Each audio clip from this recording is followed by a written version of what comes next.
We have a bunch of stuff to go through here in today's video for Modern Warfare 2, teaser images, some new gameplay reveals and teasers coming up very soon, some info on skill-based matchmaking in the multiplayer, some new campaign details, a bunch of stuff to go through here in today's video. If you guys haven't already, be sure to drop a like on the video, subscribe to the channel, and shout out to my partner Apex Gaming PCs. Be sure to use code MATTERS for up to $250 off your purchase. First, let's look at the timeline for new info being revealed from Infinity Ward to new teasers, mini teaser videos to an eventual full-on gameplay reveal trailer and a beta, alpha, etc. So first up here, you guys already saw back in February, we had a huge info drop from IW, from Raven about Warzone 2. Tons of details about that. We had a little bit of info on MW2. They did not reveal the name and logo like we thought they would. They did just say it's a sequel to Modern Warfare 2019, which pretty much confirms it is, in fact, MW2. But regardless, that still was the earliest we ever got new info on a new Call of Duty. The middle of February for that type of stuff is insane.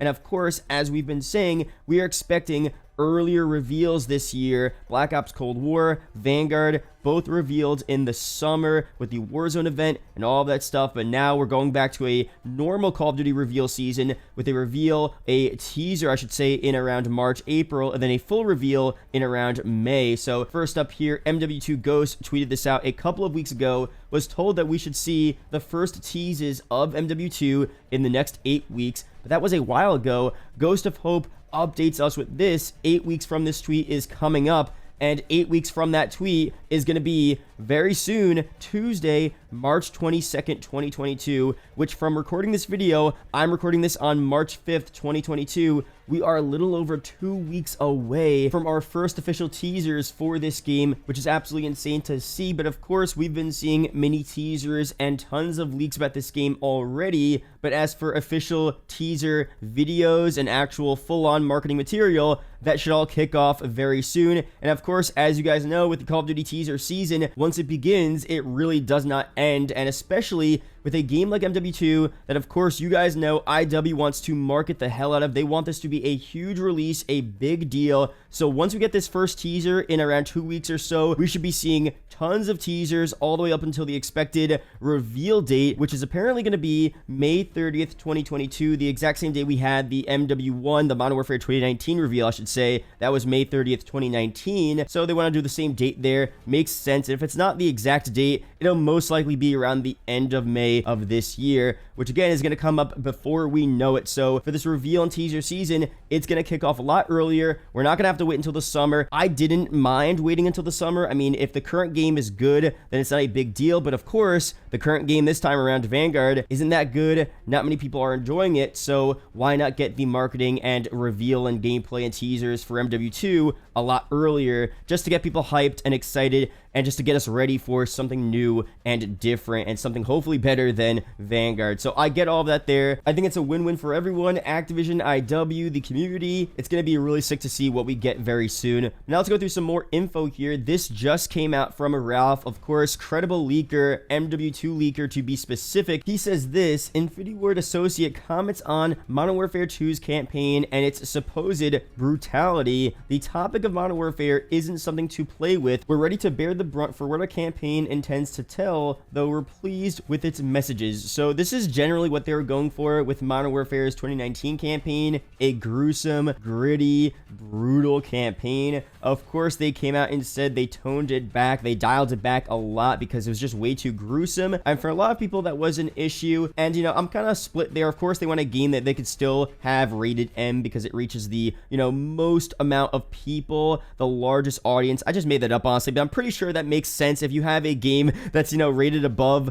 M, I think they have adult rated games which you have to be like 21 and up to buy. You're just gonna have less people buying that game. So they want it rated M. They don't want it too gruesome, but there are rated M games that are very graphic and gruesome. And for MW2, hopefully they go all out, because I'm playing through the Modern Warfare 2019 campaign for the first time actually over on my Facebook gaming page. Links are down below. And it's actually a really brutal and just like truthful take and look at really what war is and how it affects the people living in these countries and how gruesome and real it actually is and how it actually affects these people's lives. And it's a really good campaign, and I can only imagine how crazy and real it could have been if they left in all of those insanely gruesome scenes that they said they had to remove for whatever reason, whether it was because of the journalists or because of the game rating, or they wanted the campaign to be kind of on the shorter side. Who knows the real reason? But hopefully for MW2's campaign, they go all out, fully real, don't hold back, show what really happens in war. Again, it's about the cartel, drug wars. There's definitely a ton of real life brutal material they could cover there. So if they depict that correctly and accurately in this campaign, it could end up being so sick. So again, we'll talk more on that very soon. Of course, the initial teasers and reveals will all be about the campaign. And let me know down below in the comment section, what do you personally want to see for this campaign? Do you even care if it's realistic and gruesome?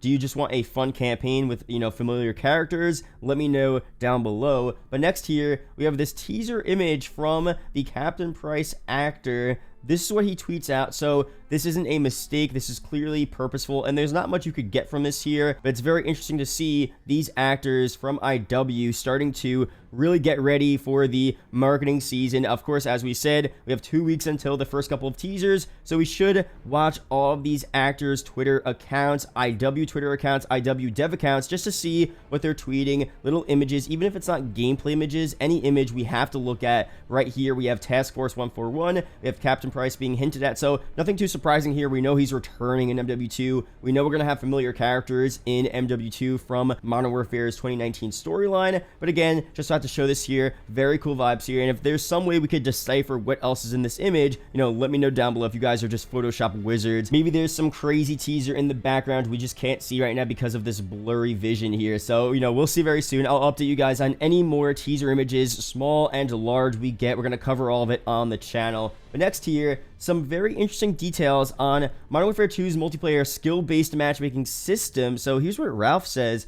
Despite plans for revising MW2's SBMM system, disbanding lobbies are supposedly here to stay for all future premium Call of Duty titles. Someone responds, even after the Microsoft acquisition, and then he says, that's when things become a little hazy. There's likely analytical reasoning for why disbanding lobbies work in favor for Call of Duty rather than against. Consumerism can only go so far. Why work against the success of MW and Cold War? Activision aren't willing to run that risk. Someone else says, what does revision to SBMM mean in practice, making it more or less restrictive? Of course, it's less restrictive, yet less debilitating. Demonware has had this particular system in R&D for a few years now. They're certainly against the idea of disciplining the better margin players. So first up here, the Microsoft thing is a very interesting point, but people do have to realize, like, Microsoft is paying, you know, around $70 billion for Activision,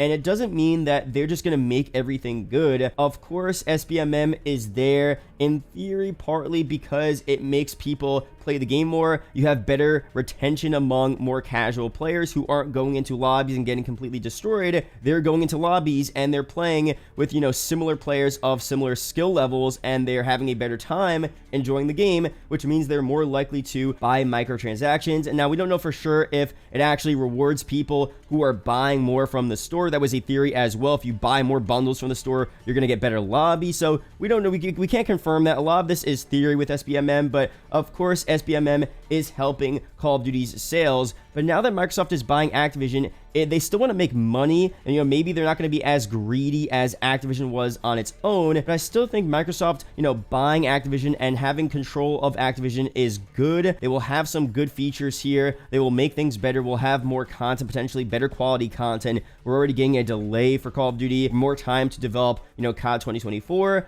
but I still think SBMM will be here to some extent. Maybe it won't get any worse. Maybe it'll stay the way it is right now, and of course, they still want to keep the disbanding lobbies feature, which most people really don't enjoy. As a result of this news, we're also most likely going to see the same level of SBMM we saw in Modern Warfare's 2019 multiplayer, so overall, I don't see things changing too much in terms of SBMM. Maybe it'll get slightly better. Who knows? But clearly, the system works. It's very profitable, and they're not going to change it too much, even if Microsoft is taking over. And again, we'll go through more on that very soon. SBMM is a weird topic. Some people say they completely hate it. Some people like it. You have so many different theories and ideas. And the problem is there isn't one concrete thing that tells us what exactly SBMM is, what exactly it does, and it's just there's so much info flowing around. So as long as the multiplayer is fun, as long as everyone is enjoying the game, that's what really matters. But I just want to mention here what we have right now, what the feel and style was for MW 2019's multiplayer, for Cold War, even for Vanguard as well. You'll most likely get that same vibe in terms of the matchmaking in Modern Warfare 2. So just want to set your expectations here for this game. But again, anything could change. We'll see very soon. And finally, I'm going to be making a pretty big video going through a bunch of things you guys want to see for MW2. I'm going to go through all different types of things, features, maps, weapons, game modes, all different stuff. Be sure to leave your comments of your ideas down below. I'll be sure to shout you guys out in that video. If you have a bunch of good ideas, leave them as separate comments. So try to do one idea per comment so it's easy to put in the video and easy to shout you guys out and talk about. So that'll be coming up very soon in the next month or so. But yeah, that's pretty much it here for this video. Thank you guys for watching. Hope you guys did enjoy. There are 2 videos up on screen that may interest you, so be sure to check one of them out. Really do appreciate it, guys. Subscribe to the channel if you are new and you did enjoy the video. Shout out to the YouTube channel members as always, and I'll see you guys in the next video or live stream. Peace out, guys.